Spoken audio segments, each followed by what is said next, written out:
Yo, Assalamualaikum warahmatullahi wabarakatuh. Kenal aku siapa? Tak kenal ha? Tak kenal sudah. Apa? Mu tengok aku dah handsome ke? Dah handsome sudah.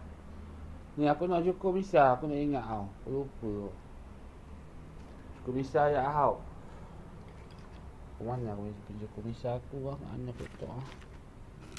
Siapa pula ambil cukur misah aku? Nak ingat ha? Mana cukur misah aku ni? Oh, ni tau eh. Aku nak cukur misah ya.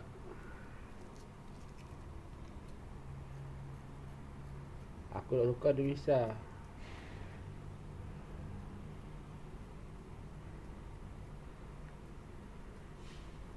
Mat lagi. Mat dah.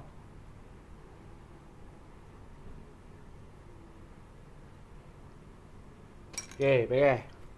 Mat lagi, mat dah. Oh, beres. Aku nak cerita ke mu. Aku kena benda ni lah. Kisah okok aku dah ingat. Okok dua hau. Ada janggut semak hau. Janggut semak sikit tau. Misal ada semak hau. Dia kata tau. Untuk bijak tau.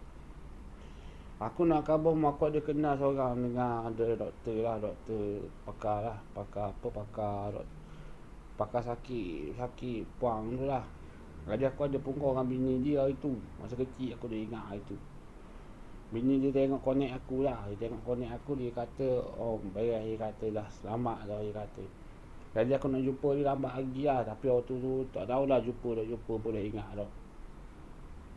Lepas tu aku punggah pula dengan ada kawan ayah aku orang tu. Aku tengok dia mandi. Mandi lah, aku tengok dia connect dia mandi, aku dah ingat. Lepas tu aku sendiri punggah pula. Dengan kawan aku dah ingat. Kawan aku cabut pergi aku. Lepas tu aku pun punggah lah belajar. Aku buat kerja ni. Lepas tu aku pun tak ada benda. Aku dapat Nobel je. Nobel award. Nobel apa? Nobel grocery. Waktu lah award ni aku dapat. Ni kali aku sambung pula cerita. Assalamualaikum.